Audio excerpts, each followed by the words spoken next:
Este es un sermón dado por el señor Fred Coulter titulado No desfallezcamos en el día de la adversidad.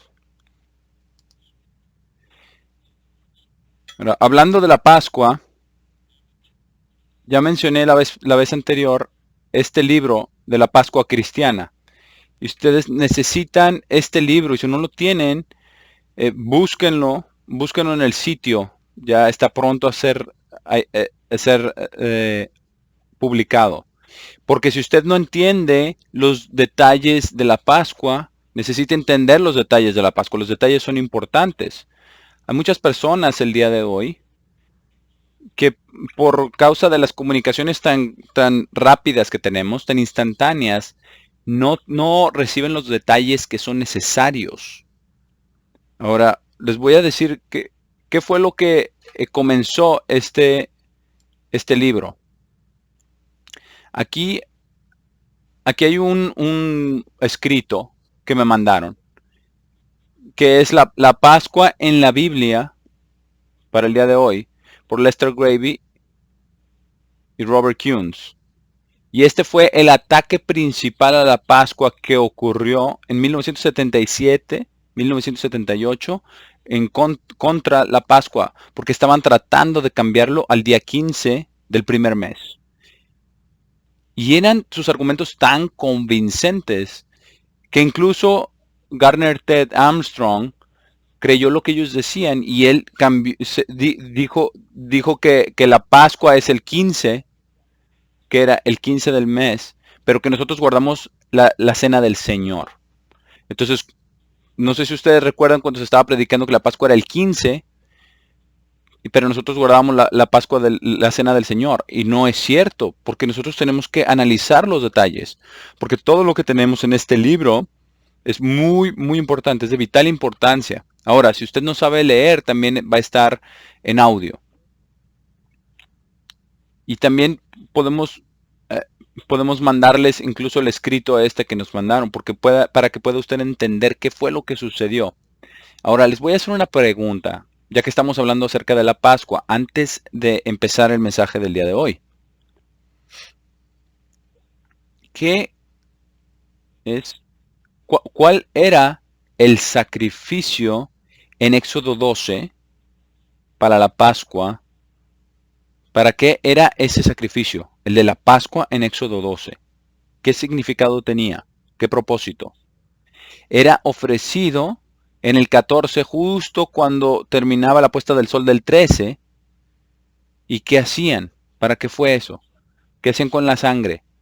La ponían en los postes, ¿verdad? Y en el dintel de la puerta. No en la puerta, simplemente en esto, en el dintel de la puerta. ¿Por qué hacían esto? Para que el ángel pasara sobre esas casas. Ahora, ¿de dónde obtenemos la palabra llamada Pascua? ¿Verdad? En Éxodo 12. Esta es la Pascua del Eterno y en inglés es Passover. Pasar sobre, Passover.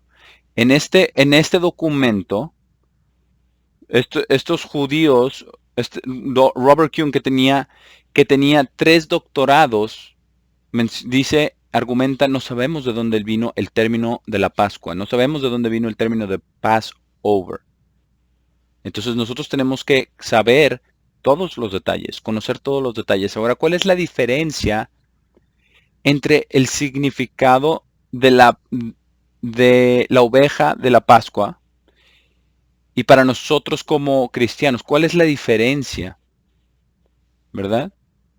El cordero de la Pascua y el cordero que es Cristo, porque Cristo es el cordero de Dios que quita el pecado del mundo. Pero, ¿cómo es que es diferente el cordero de Éxodo 12? Todos los sacrificios siguen siendo, ¿verdad? Siempre eran una sombra del sacrificio de Cristo. Ahora, la Pascua para aquellos que son de Cristo es para el perdón de los pecados.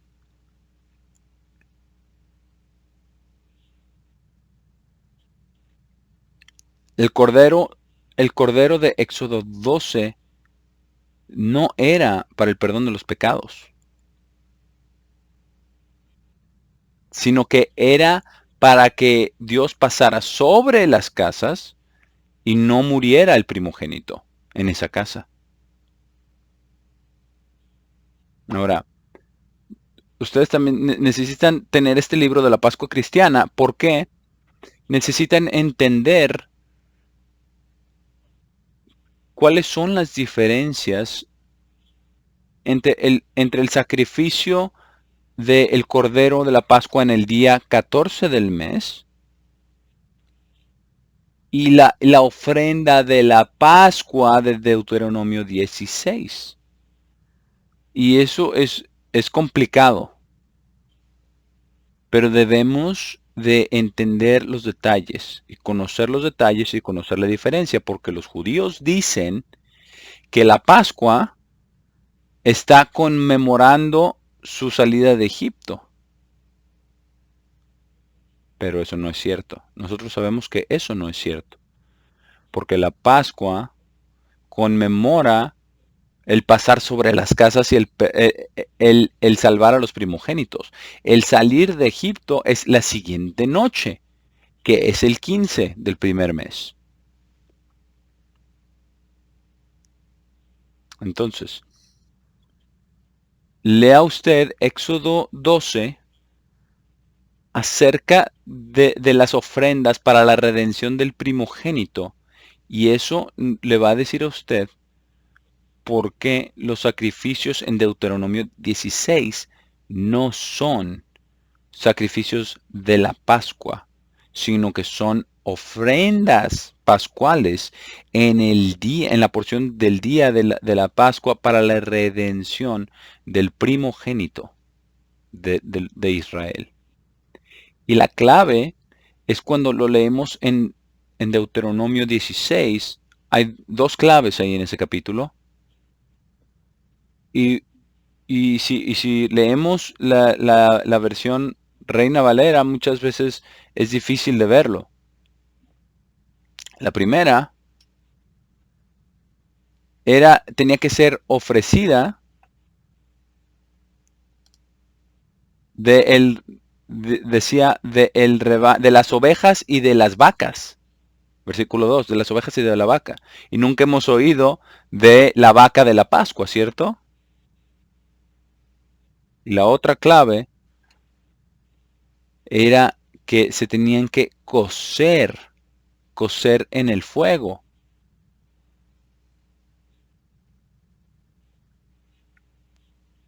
Y tenía que ser y tenía que ser asada en el fuego y no se podía cocer en el agua, hervir en el agua. Y en la Reina Valera dice asar, pero tiene que estar traducido como hervir.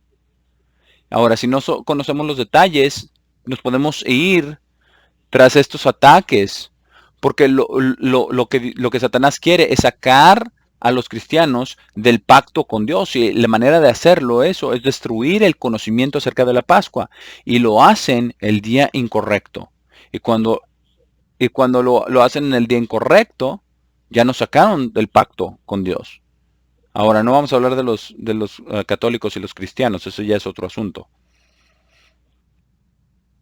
Pero, bueno, vamos a hablar acerca de lo que está sucediendo. Algunas personas van a estar deprimidas y otras van a estar muy enojadas y otras van a estar contentas si Trump no es elegido. Ahora, solamente hay dos caminos para lograrlo. El primer camino es que la Corte Suprema de Justicia tome alguno de los casos que se fueron presentados delante de la Suprema Corte y que rijan o fallen a favor de Trump. El siguiente camino es que se objeten a los electores, en aquellos estados donde hubo evidencia de fraude, y que no se los den para Biden, y si no se los dan a Biden, ¿verdad? Entonces ganaría Trump. Y ya, la última la última línea de defensa es los representantes en la Cámara de Diputados, porque ahí cada estado tendría un solo voto. Y en el número de estados ganaría también Trump. Pero hay muchas personas que ya están muy afligidos por sus emociones, ¿verdad? Porque Trump no va, parece que no va a ser elegido. Pero Dios dijo realmente que la nación iba a ser desecrada, iba en picada, tarde o temprano. Y todos los que estén en este país, ¿verdad? No nos va a gustar, va a ser muy difícil. Pero también nosotros tenemos que hacernos la siguiente pregunta.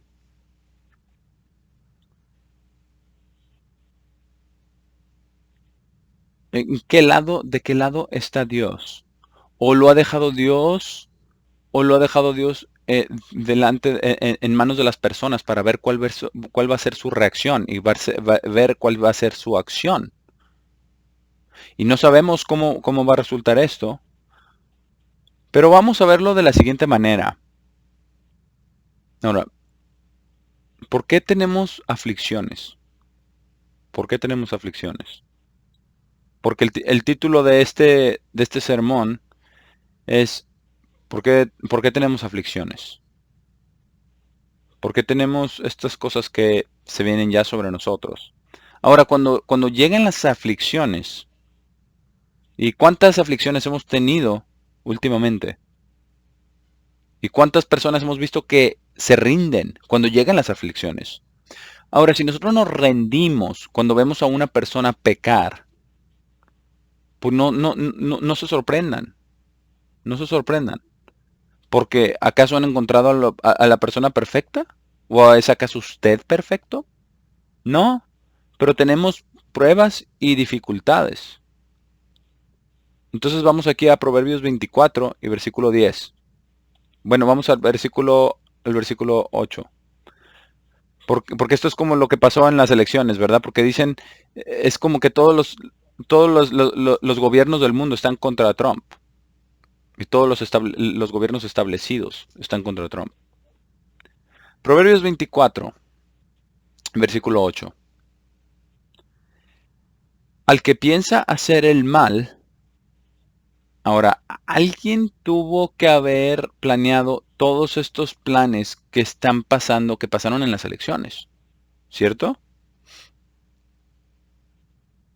Porque la transportación de más de 200,000 votos y ser transportados de Nueva York a Pensilvania no pudo haber sido un accidente casual que sucedió. Dice versículo 8, le llamarán, al que piensa hacer el mal, le llamarán hombre de malos pensamientos. Y eso es muy cierto. Doblez de corazón. El pensamiento del necio es pecado, y abominación a los hombres es el escarnecedor. Versículo 10.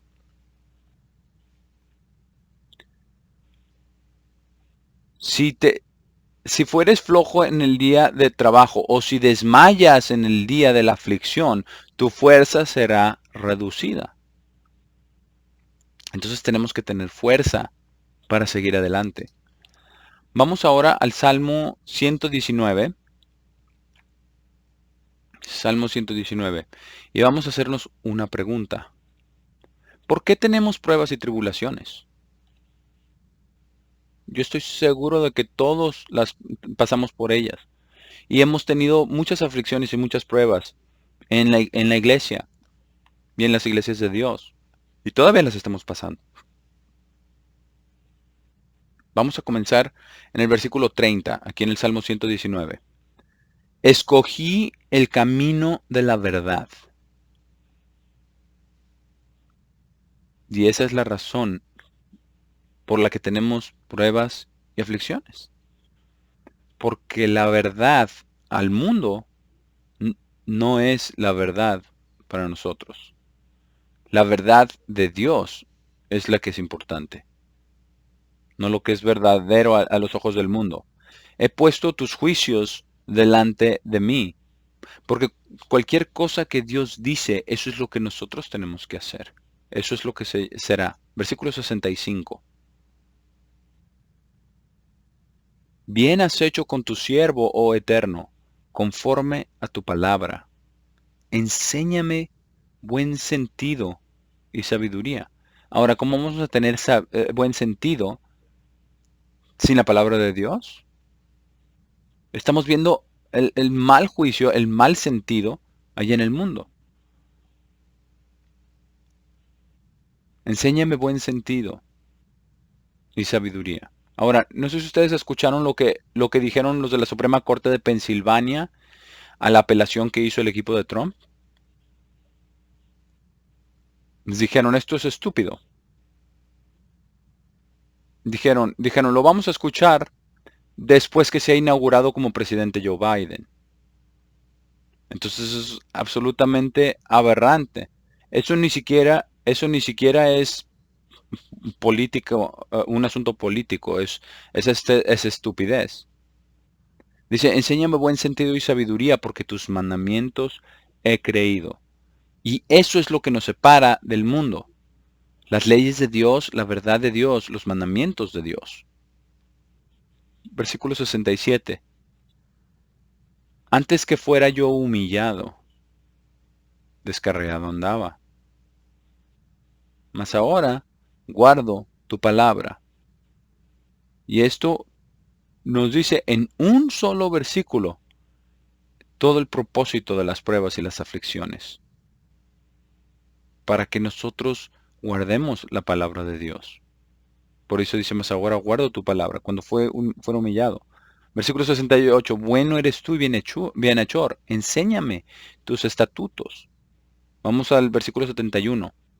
Bueno me es haber sido humillado, para que aprenda tus estatutos. Entonces, esa es la razón de las pruebas. Ahora, ¿qué les dijo Jesús a sus discípulos justo antes de ser arrestado? Les dijo, en el mundo tendréis aflicción o tribulación, pero sed, pero sed valientes, ser fuertes. Yo he vencido al mundo. Entonces eso nos muestra que tenemos cosas que tenemos que vencer y tenemos que venir delante de Dios para que Él nos libre. Ahora vamos al libro de Isaías. Libro de Isaías. Isaías 40. Ahora, el libro de Isaías es bueno para muchas, muchas cosas. Muchas cosas son cumplidas de ahí del libro de Isaías. Pero dice que en el primer capítulo de Isaías dice, ya no hay nada sano en Israel. Simplemente golpes y moretones y heridas. ¿Y eso no es eso cierto? ¿Cierto? Veamos a todas las drogas, veamos a todos los asesinatos, todas las trampas, todas las mentiras, todas las perversiones sexuales. Veamos a todas las cosas que hacen las personas en sus actividades diarias. Y esas personas que creen que son buenas personas, que son religiosos en guardar los días de este mundo, las festividades paganas de este mundo, están tan lejos de la verdad de la Biblia que ni siquiera pueden saber lo que es cierto, distinguir lo que es bueno de lo que es malo. Isaías 40 y versículo 29. Dice, él da esfuerzo al cansado, porque es lo que vamos a necesitar en las pruebas y tribulaciones que vamos a pasar. Y dice, y multiplica las fuerzas al que no tiene ningunas. Y esto es lo que tenemos que tener. Tenemos que ser fuertes en el Señor. Tenemos que estar fuerte en las tribulaciones y perseverar y aprender. Dice, los muchachos se fatigan y se cansan. Los jóvenes flaquean y caen. Pero los que esperan a el Eterno tendrán nuevas fuerzas.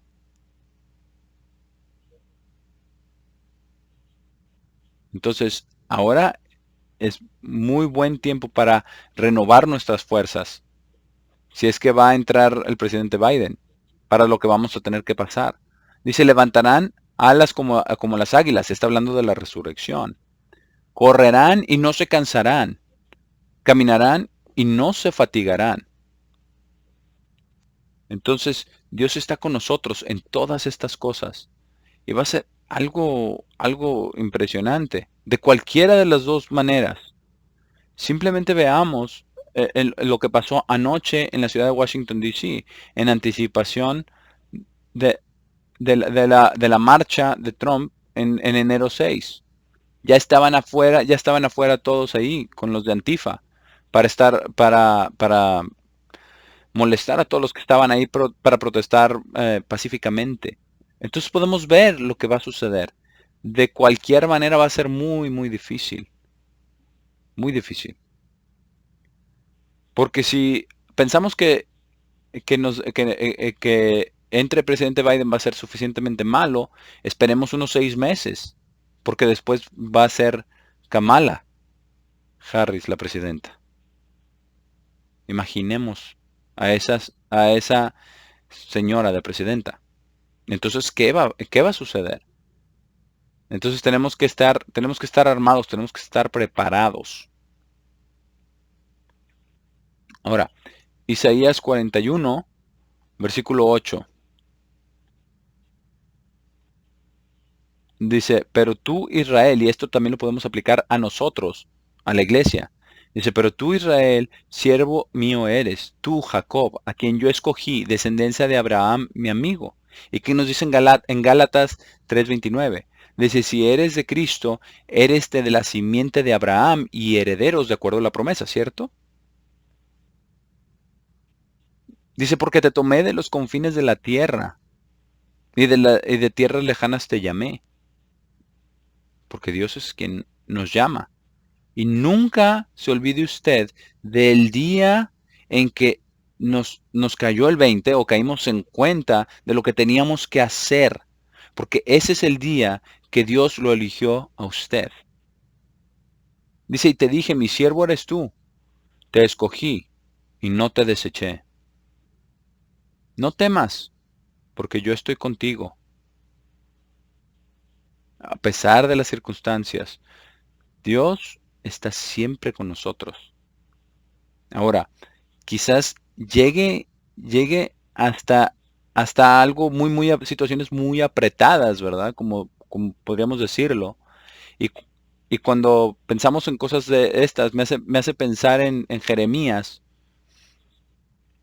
como cuando Jeremías estuvo solamente, fue capaz de escapar ya justo a la última hora, pero fue echado en la alcantarilla. Así es de que nos podemos poner en el lugar donde estaba Jeremías, ¿verdad? Hasta acá lleno de suciedad, ¿verdad? Y todos los olores y toda esa suciedad, y todos estaban listos para abandonarlo. Pero un cusita vino, ¿verdad? Y amarró trapos todos juntos y lo sacó. ¿Por qué? Porque Dios prometió que iba a vivir. Pero también, y se ponen las cosas muy, muy difícil, y usted piensa que Dios ya lo dejó y no hay esperanza. Dios está allí para ayudarlo a usted. Entonces siempre recuerda esto. No desmaye, ni se preocupe, ni se desanime, porque las cosas no están saliendo de la manera que deberían, o que uno piensa que deberían, o que uno quisiera. Porque Dios está con nosotros. No temas, versículo 10, porque yo estoy contigo. No desmayes, porque yo soy tu Dios que te esfuerzo. Siempre te ayudaré. Siempre te sustentaré con la diestra de mi justicia. Porque Dios es quien nos va a ayudar a salir de todo esto. Dice, he aquí todos los que se enojan contra ti serán avergonzados y confundidos. Versículo 11. Serán como nada y perecerán los que contienden contigo. Buscarás a los que tienen contienda contigo y no los hallarás. Serán como nada. como cosa que no es, aquellos que te hacen la guerra. Porque yo, el eterno tu Dios, quien te sostiene de la mano derecha y te dice, no temas, yo te ayudo. No tengan miedo, hermanos. No se preocupen. No se pongan ansiosos. Y si están ansiosos, vayan a Dios en oración. Y pídanle a Dios que nos ayude. ¿Cómo debe usted de pensar? ¿Cómo usted debe de reaccionar? ¿Cómo debe de usted de pensar? Porque algunas cosas, cuando estas cosas sucedan, va a ser muy, muy desalentador para muchas personas, incluso en la iglesia de Dios. Versículo 14. No temas, gusano de Jacob, o vosotros los pocos de Israel. Yo soy tu socorro, dice el Eterno. El Santo de Israel es tu Redentor. Y Dios nos va a ayudar de maneras que ni siquiera entendemos, que ni siquiera comprendemos o imaginamos. Esto es algo impresionante. Vamos a Salmos 21. Por eso, estudiamos y leemos todos los días. Es lo que tenemos que estar haciendo todos los días y aprendiendo y creciendo. Y mientras estemos aprendiendo y creciendo, vamos a poder superar las dificultades que vengan. Aunque venga lo que venga, aunque estemos tan desesperados que estemos como Jeremías en la alcantarilla. Él escapó, ¿cierto? No fue llevado a Babilonia. Todos los demás fueron llevados a Babilonia, excepto unos cuantos pocos. Pero él estuvo acá. Le dijeron, quédate en la tierra, Dios estará contigo. Y ellos dijeron, no, no, queremos ir a Egipto. Pero hay un versículo pequeño en el libro de Jeremías que nos da una pista que habla acerca de las hijas del rey. Ahora, las hijas, porque todos se fueron a Egipto. Dice, pero ¿por qué era necesario que las hijas del rey? Dice, porque todos los hijos de Sedequías habían sido muertos, habían sido asesinados. Entonces no había ningún heredero varón al trono de Sedequías. Entonces, ¿cómo iba Dios a cumplir su promesa a David? Porque recordemos las promesas de Dios. Cuando estemos en problemas, siempre recordemos las promesas, porque ¿cómo cumplió Dios la promesa a David de que siempre tendría alguien que se sentara en su trono? ¿Cómo lo podría hacer si los hijos de Sedequías habían sido asesinados, habían sido muertos? Bueno, la historia nos dice, a mucha gente le llama un mito, pero es cierto, que Jeremías fue a Irlanda porque el gemelo de Fares era Sara. Y Sara debió de haber sido el primogénito de Judá. Entonces, cuando Sara nació, que eran obviamente gemelos, ¿verdad? Que él sacó la mano primero y le pusieron un cordón rojo, ¿verdad? La partera. Y entonces la volvió a meter. Y, y, y, y entonces Fares o Pérez salió, ¿verdad? Y eso es lo que se llama la brecha. Y eso es lo que significa Fares, la brecha. Entonces, a pesar de todas las cosas que sucedieron, veamos cuántas cosas sucedieron en tantos años y guerras y dificultades ocurrieron. An- antes de que Jeremías fuera a Irlanda y se casara con una princesa real que sucedió que era de la casa de Sara. Porque cuando parece que Dios no va, aunque parezca que Dios no va a cumplir sus promesas, siempre lo hace. Y eso es lo que tenemos que tener en cuenta siempre.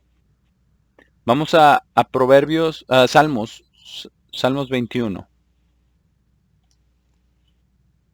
Dice, el rey se alegra en tu poder, oh eterno, y en tu salvación, ¿cómo se goza? Entonces lo que tenemos que hacer nosotros es cuando lleguemos a fondo, cuando toquemos fondo en alguna situación, tenemos que pensar en por qué nos ha llamado Dios. Nos ha llamado a ser sus hijos y sus hijas para reinar para siempre, para reinar sobre el mundo. Así es que aunque tengamos todas las dificultades del mundo, nosotros somos los que vamos a resolver esos problemas. Y es algo maravilloso, ¿cierto? Versículo 7. Dice, por cuanto el rey confía en el Eterno. Y es lo que tenemos, y eso es lo que tenemos que hacer nosotros, estar confiando en el Eterno, en todas las cosas, en todo tiempo. Dice, y en la misericordia del Altísimo no será conmovido. Porque no importa lo que pase alrededor de nosotros. Lo que pasa, lo que importa es lo que pase en nuestra mente, la conversión, el Espíritu de Dios, para no ser movidos. Versículo 8. Alcanzará tu mano a todos tus enemigos. Tu diestra alcanzará a los que te aborrecen. Los pondrás como horno de fuego en el tiempo de tu ira. El Eterno los deshará en su ira y fuego los consumirá. Ahora recordemos, esto, esto enlaza con lo de Lázaro y el rico en Lucas 15. Porque ¿dónde estaba Lázaro? Ni siquiera podía tener las migajas del rico. Pero ¿quién terminó en el lago de fuego? ¿Lázaro o el rico? El rico. Entonces no importa cuáles son las circunstancias aquí en el mundo, porque Dios está con usted y Dios está a favor de usted. Ahora, ¿qué dice acerca de la muerte? Dice que es preciosa en los ojos del Eterno la muerte de sus santos. ¿Por qué? Porque ya terminaron su carrera, ya terminaron su propósito físico. Ahora, muchos de nosotros vamos a enfrentar la muerte. Yo sé que mi hijo Jonathan y yo estábamos hablando la, la última vez que tuvimos una conferencia allá en Cincinnati. Y él dijo, wow, esto es bastante gente. Pero si ve uno a toda la gente, casi todos son cabezas grises, cabezas blancas de las canas, ¿no? Pero también la iglesia, al mismo tiempo que estamos pasando ahora, estamos en medio de un cambio generacional, ¿correcto? Sí estamos en un cambio generacional. Y cuando eso suceda, va quizás a reducirse el número de los hermanos, algunos pocos. Y cuando suceda, quizás como sucede ahora, y algunos de ustedes allá en el internet, están en su casa y quizás estén solos.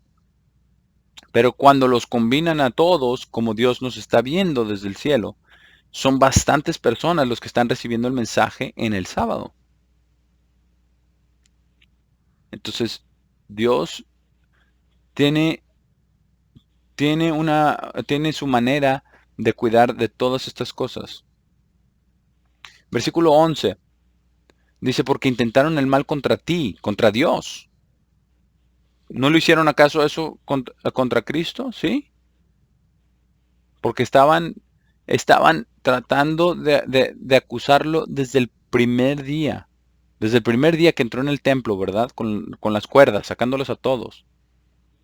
Dice, fraguaron maquinaciones, mas no prevalecerán. Pues tú los pondrás en fuga. En tus cuerdas dispondrás saetas contra sus rostros. Engrandécete, oh Eterno, en tu poder. Cantaremos y alabaremos tu poderío. Y esto va a ser algo de lo que vamos a tener que estar haciendo cuando estemos en el mar de vidrio. Ahora vamos al Salmo 20, versículo 2. Dice, te envíe ayuda desde el santuario y desde Sión te sostenga. Porque Dios va a mandar la ayuda, de una manera o de otra. Hay muchas cosas que van a ocurrir. Ahora vamos a Salmo 27. Salmo 27. Esto es un salmo maravilloso. Vamos a pensar en esto. En relación a algunos de las pruebas que a lo mejor estamos pasando ahora. Vamos a pensar en esto. Salmo 27, versículo 1. El Eterno es mi luz y mi salvación. ¿De quién temeré? El Eterno es la fortaleza de mi vida. ¿De quién he de atemorizarme? No tenemos que tener miedo a nada, ni a nadie.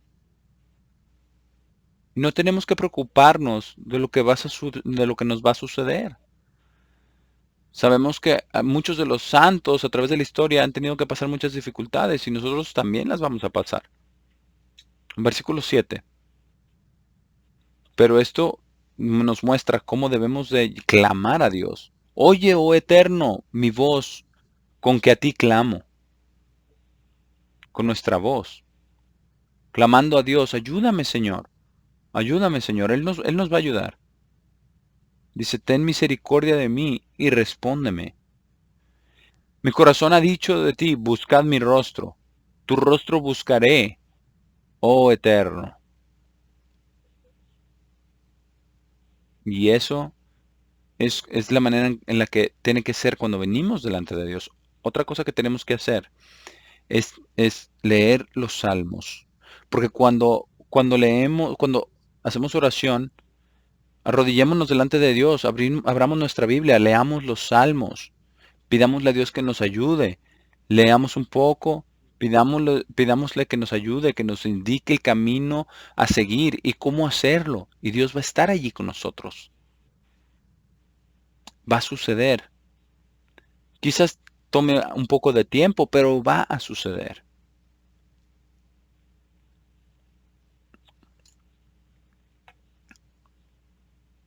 Bueno, aquí termina la primera parte de este mensaje, de que no desfallezcamos en el día de la adversidad.